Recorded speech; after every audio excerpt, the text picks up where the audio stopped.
All right. Shalom, Shlomo. Shalom, Elisha.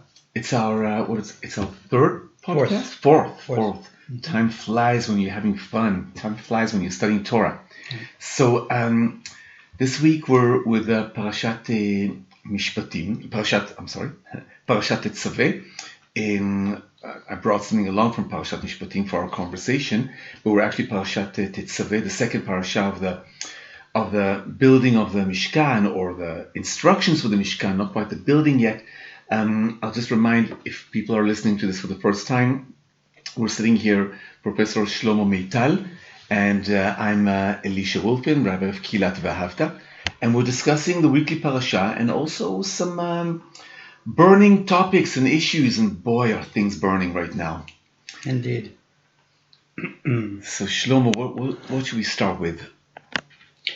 So Elisha, you note that in this parsha, the name of Moshe doesn't appear anywhere. It's unique in that sense. Moshe by name disappears. And my comment on this is the following. The Torah is a moral document. It's a moral guide, a moral compass. But for people like me, I teach management. It's a management manual. Why is that so? Moshe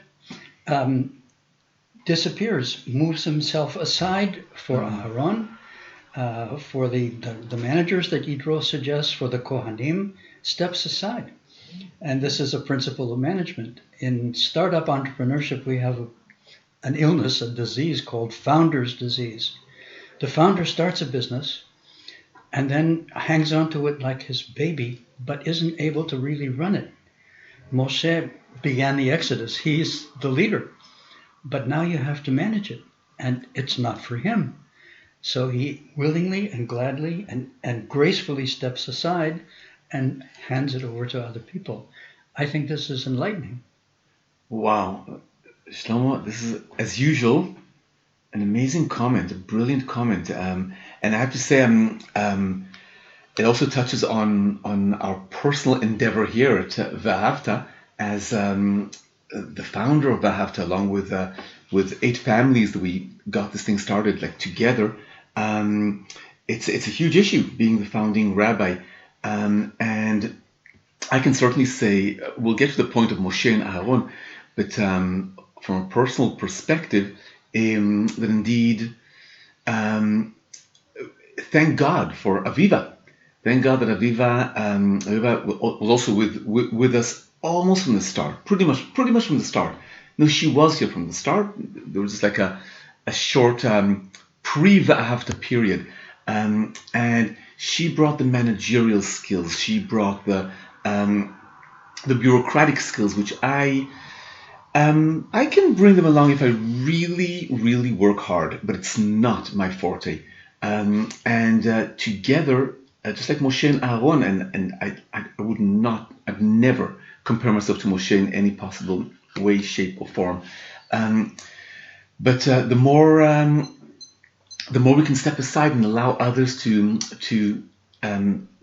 step in, is that the word? To Yes. rise to the occasion, the more blessing it brings. And it's really beautiful because it leads to our next parasha next week, Parashat Ki Tisa, when Moshe is really gone. And the people are restless, and they turn to Aaron, who has taken his place, and they say, this God, this Moshe, this man, what is he? He's gone, he's disappeared. Create for us a God that will go before us. And Aaron makes a decision that Moshe would never ever make. Aaron is the one who forms the golden calf. And when Moshe comes down from the mountain and returns back to his position, he's beside himself. And there's tremendous wisdom in Aaron's building of the golden calf. It's a wisdom that Moshe cannot comprehend. So thank God we have both Moshe to bring his wisdom, and we have Aaron to bring his wisdom. And we needed to say goodbye to Moshe for a month, for 40 days, in order to allow Aaron to bring his wisdom forward. And I have a question here, Elisha, about God himself. God created the world, and there's a controversy about this, but is it right to say God created the world And then, like Moshe, he steps aside. It's up to us to run this world, to run this planet. I think we're not doing very well at it, but I really think we need to take responsibility for this amazing gift that God has given to us. It's up to us. Is that a good way to look at it? Well, who am I to say if it's a good way or not a good way? But as usual, you always touch on the biggest issues, the biggest theological questions and issues. I've been grappling with this question, I think, most of my adult life. Like, where is God? Is God present? Is God not present? We discuss it a lot in our classes here at Vahavta. Is God immanent? Is God within? Or is God transcendental? Is he outside of creation? Pulling the strings, maybe not pulling the strings, maybe just looking, as Bette Midler would sing, from a distance. In my own personal theology and my own personal experience, God is very much present. God is very, very much present. But there's an amazing mechanism, and it's the mechanism that you're actually referring to, that we're blinded to his presence. So I follow the Kabbalistic, Hasidic notion that God is always present, only we cannot see him. Because of our limitation, we cannot see him. It's a tragedy, but it's also a great it's a great thing. That follows what you're suggesting. It's a great thing because it forces us to discover our own powers, to discover our own morality, to do what's necessary, to do good. If we depended on God living life for us, then our muscles of goodness would become atrophied. Yes, and I think there's a clue in the Parsha to answer the question that I raised about the presence of God and the activity of God. And it has to do with something that psychologists talk about. They say there are two kinds of people. There are introverts and there are extroverts. I'm an introvert. I was almost an only child. I have a sister, but she was 12 and a half years older than me and went off to college. And I made up games by myself and read things and entertained myself. I'm an introvert. I look inward. There are extroverts. My wife Sharona is an extrovert. She grew up with a sister. They're very close. An extrovert has radar and looks at other people. An introvert has internal compass and looks inward for guidance. Moshe was an introvert. Aaron was an extrovert. And both are really vital. But here's what I think. Moshe talked directly to God, in part because he was an introvert. He found God inside of himself. Mm-hmm. And Aaron was vital and necessary to do God's work, but with other people. What's your take on this? Are you an introvert, Elisha? 100% introvert, yes, absolutely. And for many years, I've been actually really drawn to this paradigm, this Jungian paradigm. And Rabbi Art Green, whom we both appreciate, and we study him quite a lot here. One of his beautiful metaphors is Mount Sinai necessarily a mountain? The extroverts would see it as a mountain reaching out to God. The introverts would see it as a valley, as a deep, deep valley, like going inwards, going inside and finding God within, finding God inside.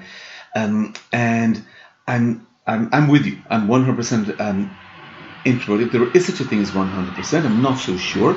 I don't think I could be a communal rabbi if I was only an introvert. But if I continue to track your thought track, it's interesting because as Moshe is up on the mountain communicating with God, again, next parasha, it'll be Aaron who will be communicating with the people and attending to their needs. And when Moshe comes down and says, like, what have you done? What have you done to this people? Seeing the golden calf. Aaron will try to explain to him the psychology of the people. But Moshe will just not get it. He just can't get it. And it's beautiful. It's beautiful in the Torah that we have both. That we have Aaron In Pirkei Avot we're told, Hevei mitalmidav shel Aaron, be the disciples of Aaron, Ohevet habriot, loves the people, loves peace, loves Torah, and brings them close to Torah through peace. He sees the other people. This is something Moshe, and I admire Moshe. I love Moshe dearly. But this is something Moshe could not do. Moshe, as we read in Parashat Mishpatim, Moshe actually takes his tent outside of the camp and plants it far away from the people. They aggravate him. They annoy him. Yes, I struggled with this my whole life because I'm an introvert. When you work in an academic faculty in a university, you have colleagues. You have to be collegial and somewhat extroverted. In my faculty, I think I got a really bad rap for not being a really good colleague. According to a writer named Susan Cain, who has written about introverts, she thinks introverts are creative because they find ideas inside themselves. And in a university, we're compelled to find innovative ideas, but we also need to work with our colleagues and do teamwork. And just as an aside, Elisha, in startup entrepreneurship, you need wild creative ideas, and they come from weirdos who are introverts, and they just don't fit in the system. But in order to implement the wild ideas, you need extroverts who work together as a team. And that's really, really hard to manage for many startups or any organization. The weirdos with the ideas and the extroverts who can make them happen. Yeah. Brilliant, really brilliant. It's from my experience, it's not easy being an introvert in this world. We're a very noisy world. And if you don't yell, shout, scream, and argue, and demonstrations right now, that's the in thing, to go out and demonstrate. If you're not an extrovert in this noisy world we live in, then your voice is not heard very often, and there's a struggle there. But it's a worthy struggle. It's a good struggle, and it's beautiful what you're saying. We really need both. We need both. Yes, we do. And you mentioned demonstrations, Elisha, so I think we have to face this one. There's a 15,000-pound elephant in our room, and we're in a very small room. He had trouble getting in the door. And that's, of course, the so-called judicial reform, which we see as an attack on democracy. Elisha, Orthodox rabbis have been quoted, and there are many such quotes, as saying that there's no democracy in the Torah. There are Kohanim, there are leaders. There's no democracy. And the Mishnah, Pirkei Avot, says, Aseh lecha rav, meaning you want a good life, find yourself an authority, a rabbi, and then ask him questions and do what he says. And it's usually a he. So what do we do with this when a large part of our religion claims that democracy is not Jewish? We want a Jewish state. It doesn't mean we have to have a democratic state. And we in the Masorti group, we are committed strongly to democracy. Where do we go with this? Yeah. That's a huge question. So there are many angles through which we can discuss this. The first one, before we get to the tachlis, is there the notion of democracy? Is that a Jewish idea or not? Before that, I just want to mention that the greatness of the Jewish civilization throughout the ages was our ability to absorb great ideas that were floating around that did not come from us. And we always use, the best example is always the Passover Seder, and the concept that the way the sages turned the sacrificial Paschal lamb offering, that was the essence of the Pesach celebration, turned into a Passover Seder. They adopted the symposium, the Roman Greek symposium. Almost the 4 glasses of wine, the greens at the beginning of the meal, etc. And the most important thing, both Greeks and Romans, they were around the meal they would discuss like really important issues and philosophy, and that's exactly what we do. We discuss freedom, and we talk about the story of the Exodus and what that means. And our greatness has always been that we didn't think that we have all the answers. There were rabbis and there were voices who said, no, we hold all the answers, and we should never listen to other people's wisdoms. But we know from Maimonides and many others, emet bagoyim ta'amin, if there's a truth out there, hold on to it, and you can certainly believe in that. And democracy is one of those ideas. Democracy is that one could say, in a second, I'm gonna re-examine that. One could say that indeed in the Torah there's no democracy. In the Torah it's a theocracy. God is at the center, and God has prophets, and later on there's a king, and obviously there's the priesthood, etc. There is one very powerful pasuk. Sentence in the Torah in Parashat Mishpatim that we read only 2 weeks ago. I'll read it in the Hebrew and then in the English. The Hebrew is richer on many levels. So it's from Exodus 23. לא תהיה אחרי רבים לראות, ולא תענה על ריב לנטות, אחרי רבים להטות. We actually need the trope in order to help us read this sentence properly. So the English, I have the translation here. The English says, "You shall neither side with the mighty to do wrong." Now that's not a very accurate translation, because in the Hebrew it says "Lo tiyeh achrei rabim leraot." Rabim doesn't mean mighty; it means majority. So you shall neither side with the majority to do wrong. Okay, so side with the majority, we'll get that in a second, but not if it's to do wrong. And the sages really pick up on that. Then it continues saying, "You shall not give perverse testimony in dispute so as to pervert in favor of the mighty or of the many." So in other words, and this became one of the 613 mitzvot, suggesting the sages did something brilliant. They actually took just part of the sentence and dropped the rest of it. And they did it very daring, in a very daring move. They said, "Achrei rabim latot," follow majority rule. And that's a democratic idea. However, the issue right now is what happens when a democracy. We saw it in Germany in 1933 when Hitler was elected with democratic elections and they became the majority, and how quickly that turned into a dictatorship. So if we need to follow the majority,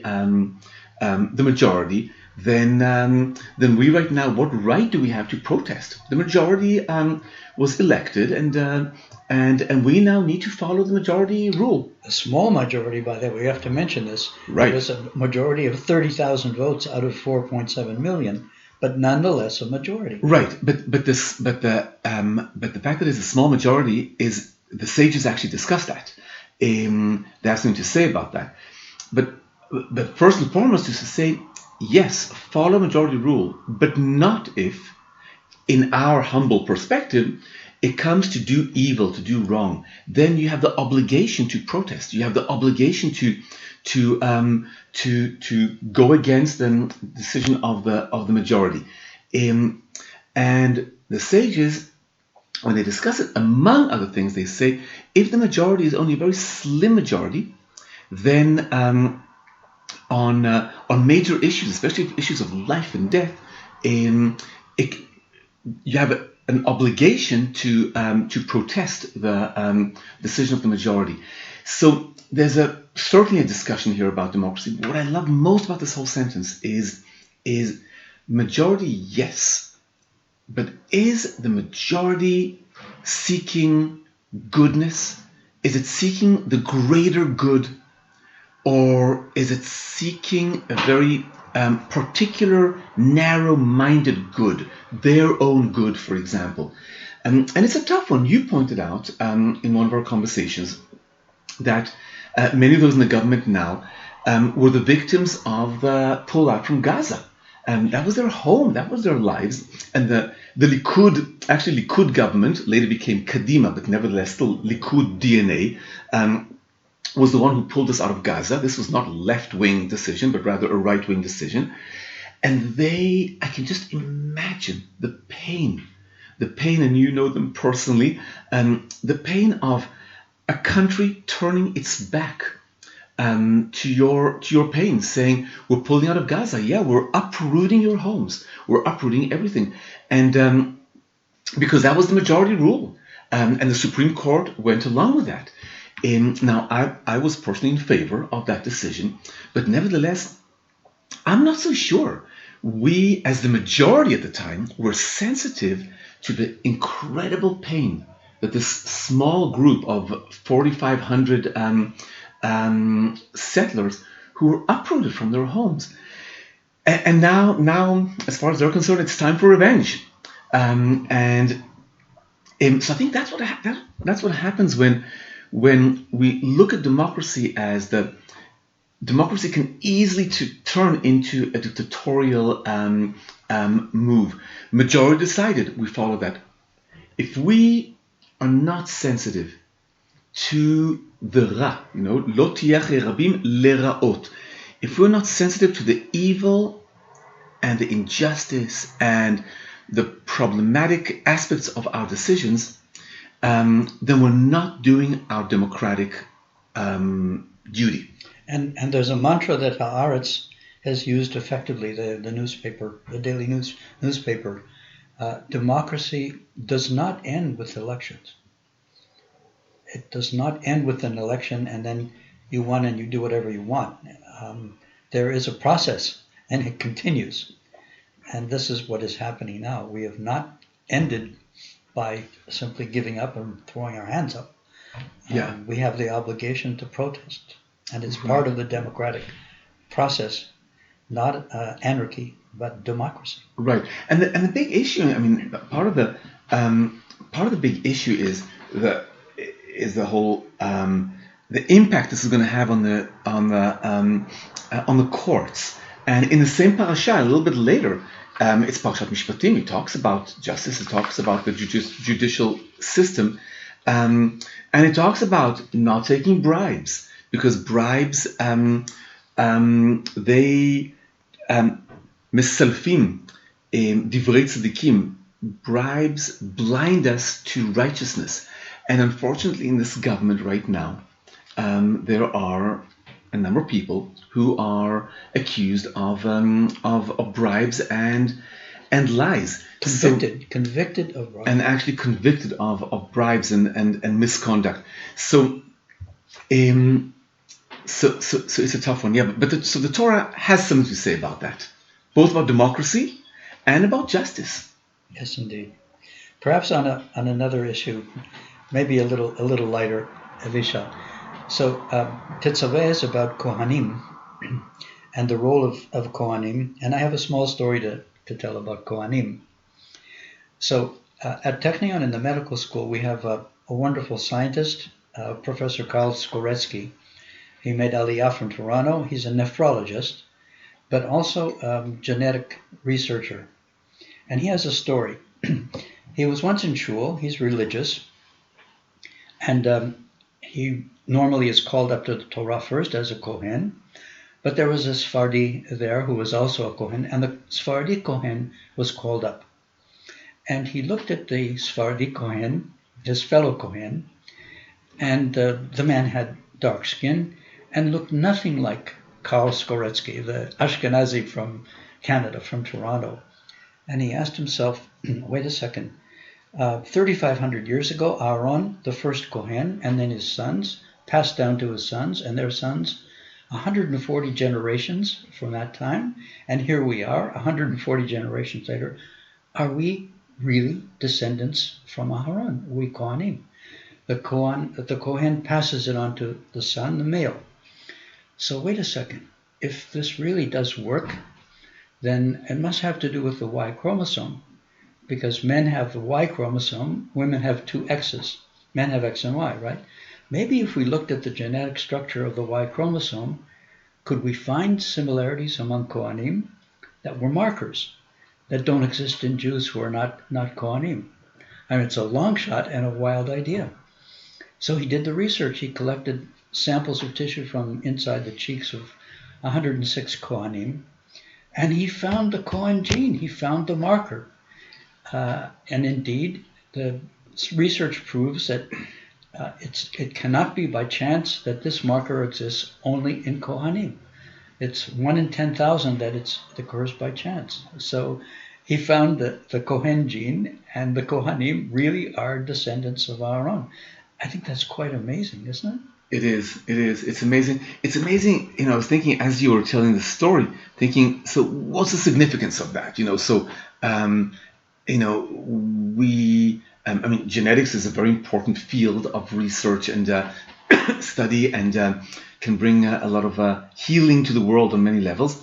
But what's the spiritual meaning of it? I mean, does it have spiritual meaning?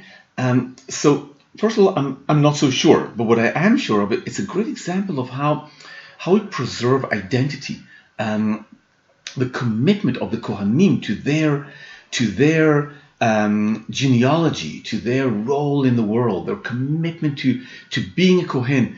It's really remarkable. So many Jews have abandoned their Judaism over the years, and all the more so in our generation right now, Jews are opting out. And here's a story about a group of people who took their religious role very seriously and remained committed to it. It brings a lot of dilemmas, obviously, to the forefront, but nevertheless, it's an amazing story of commitment. And maybe that's what it takes from a Kohen to be a committed Jew, a committed person, to serving the people. Yes. Serving God, but serving the people. That was Aaron's role. But Elisha, where are the women in this story? Because women are daughters of Kohanim, and we live in an age where we're trying to be egalitarian. Masorti is egalitarian. Where are the women in the story of the Kohanim? Right. Were you already part of our Kehillah when we had that huge debate? Were you? No. Okay, so it was, I guess, shortly before you and Shona moved to Zichron Yaakov and joined our Kehillah. But we did that debate in our previous congregation okay. in Moriah, and it was fierce. It was a world war. So I'm aware of the problem. Yes. Yeah. 3 women stepped up and said, we are either Bnot Kohen ourselves, or our daughters are Bnot Kohen because our husbands are a Kohen. And if we are an egalitarian movement, just as you said, then where is the egalitarian? Here too. That was a real tough one, because we could say, you know what? Yeah, you're right. Why don't we just have women step up to the priestly blessing, to the duchening as well? We could do that. But that's not exactly how halakha has changed over the years. There's a process, and we had some serious study sessions here at the Kehillah where everyone was invited to discuss it. We brought a few experts on the field who taught us what is a Kohen, what is the concept of Kohen. And now, personally, as Elisha, I was open to all possible outcomes. I really was. I didn't cling to one option. However, the feeling, we took a poll. We actually took a poll. Apropos democracy, we took a poll here, and the majority in the poll, and there are many who responded to the poll, the majority said that they are not yet ready for that equality, for that part of equality. That's aspect number one. But then you could argue, so am I now going to follow the majority? Am I doing evil? Is this a majority that's promoting evil by promoting inequality? What really convinced me at the end was that the role of the Kohen belongs to a paradigm, to a time that doesn't exist anymore. Unlike a rabbi, we have rabbis now for 2,300 years or so, and rabbis had no relationship to genealogy. Everyone who was willing to learn and study could become a rabbi. So it's the whole rabbinic position was a very democratic shift in the Jewish hierarchy and evolution. But not so the Kohen. And it's very clear, the Torah is very, very clear, and the sages are very clear, that, Judaism is transferred from the mother, the Kahuna is transferred from the father. And our movement does not accept patrilineal descent. And the same thing goes for Kohanim. And the Kohen is a kind of position which we don't have a temple anymore. So it's not a practical position yet. When the Messiah comes, everything will change. But the Messiah will solve all these problems. We eventually decided, because it's not equal, we decided to do away with the duchening, with the priestly blessing. We obviously read the priestly blessing, but we read it without the priest going. We read it without the priest going up, as if what you would basically do if there were no Kohanim present in the room. That was our solution. Everybody was upset with this solution. The three women were very upset. One of them left the kehillah quite angry. And a few others left because they loved the duchening, they loved the priestly blessing, and they were very, very hurt by that. And then something happened. About a year and a half or 2 years later, we were on a Shabbaton, a kehillah Shabbaton. We were up in Tel Chai, and it happened to be Parashat Naso, and that's the parasha of the priestly blessing. And almost spontaneously, all the Kohanim in the room, and I gave my approval to it, stepped up to do the priestly blessing, because it was a Shabbaton, it was Parashat Naso, and there were tears in the room.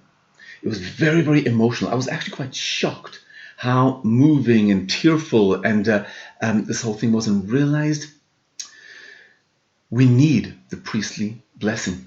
We need the priestly blessing, and we reinstituted the priestly blessing. And yes, it's the last remnant of something which is not equal, just as Judaism is passed through the mother and not through the father. But Elisha, I experience it every Shabbat in shul, the priestly blessing, and it is very meaningful and very moving. And I think this wonderful story raises a bigger issue. And that issue is something that concerns me a lot: the survival of the Jewish people. Will we survive as a Jewish people? And how will we survive? What is our survival strategy? And there are two opinions, polar opinions. The ultra-Orthodox believe and practice building walls. We build a wall around ourselves, and we, as a community, make sure that there are no deviations, and we preserve everything that we've done for hundreds of years, and we dress like Polish noblemen, but we build a wall. A spiritual ghetto. A spiritual ghetto. And the other approach is not to build a wall, but the opposite, to build a phone line and to connect with the outside world and to absorb ideas and adapt them to the changing times. Controlled innovation. Cultivate the old, explore the new, and be wise enough to know the difference between the two, and when to go with the old and stay with the old, and when to practice the new. I think this is our Masorti contribution. We don't throw out the halakha totally, nor do we totally embrace it as it is, but try to adapt it, as with the Kohanim. And the way you do this, Elisha, is you try things. It's a wonderful story that you told, because we tried it experientially, and on an emotional, visceral level, it worked, it fit, it felt right. And that's the way you make decisions. You when you buy a pair of clothes, a shirt or a jacket, you try it on, right? And you can't tell until you put it on if it suits you. The same is true of religious practice. So I think this is what will preserve the Jewish people, this approach, rather than the approach of no change ever, or just do what we've always done for 100 years. Yeah, well, again, another huge dilemma. You have this great gift of putting, touching on all the huge dilemmas of our civilization, and I have to be very honest. I don't have necessarily set views on all these things and clear answers myself. Answers for myself. But I remember sitting here. I'm gonna give some credit now to the ultra orthodox. There was this Haredi youngster who came from Jerusalem to study in the yeshiva, in the Haredi yeshiva here, Chazon Ish in Zichron Yaakov. I think he was like 17 or 18 years old, and he came to visit. He came in, obviously it was late at night, so no one will see him, because he was very curious. And I remember, he came a few Friday nights, and he was like in the lobby, kind of looking in. Can I enter? It was looking through our materials, and I walked out and had a long conversation with him, and we decided to meet. He didn't have a phone, so he had to call me from a payphone, and I had to answer every phone call to make sure that I respond to his call, because I couldn't call him back. And we met. And we sat here in this office where we're sitting right now, and he first of all, he knew nothing about modern history. When I talked to him about the era of the Enlightenment 200 and something years ago, he had no idea whatsoever. And he said to me the following, and what he said was a critique of the Orthodox. He didn't even mention the non-Orthodox movements, but in defense of the ultra-Orthodox. He said, when I look at a lot of Orthodox families in Israel, the two parents are Orthodox. If they have 5 kids, they're lucky if 1 or maybe 2 remain Orthodox. The rest leave religion. They take their kippah off during the army service or whatever. And statistically, he's right. He said, my grandfather, he says, has over 100 great grandchildren already, and they're all from. No one has left. And I said to him, well, that's a great sign of success, but is that how we measure success? Is success, I can tell you also that anyone who is imprisoned will never get into trouble outside, because they're imprisoned, they're within the walls. If you are happy where you are, if you're happy being ultra-Orthodox, if you're happy in your spiritual ghetto, then go for it. I'm all for it. We're pluralistic, and I'm 100% for it. But yes, it's dangerous. Being open to the world is dangerous. But you know what? I wouldn't want to live any other life other than being open to the world, because there's so much out there, so much wisdom, so much beauty, so much fresh air, and that beauty and fresh air only enlivens my own Jewish heritage and roots. So at the risk of losing Jews at the fringes, maybe even more than fringes, maybe we're losing quite a lot, I would not want to give up the openness that we believe in. Yes, there's a big but, and that is you can be open to the world and learn about the world, but you darn well better learn about your own religion. Yes, right? Yes. Because that's crucial. Yes. If you don't, then you're lost, because you don't value what an enormous gift it is. We have to do better in that, Elisha, because such a large part of our Jewish population are not sufficiently educated in Judaism. Right, absolutely, and that's why, one last thing, because I think we do have to end. That's what we're called Ve'ahavta. I think the premise of our congregation, of our shul, is that we come to this whole thing from a place of love, and loving Judaism, loving people, loving God, loving humanity, loving the world. And from a place of love, Judaism really deepens. It stays both open and it deepens, and no one has to feel they're running away from anything, but rather they come back to the springs of love to nourish their souls. Beautiful thought to end on. So I want to wish everyone Shabbat Shalom, and thank you for joining us. And feel free to pass on this podcast if you to your friends, and we'd love to hear from you. Shabbat Shalom. Shabbat Shalom.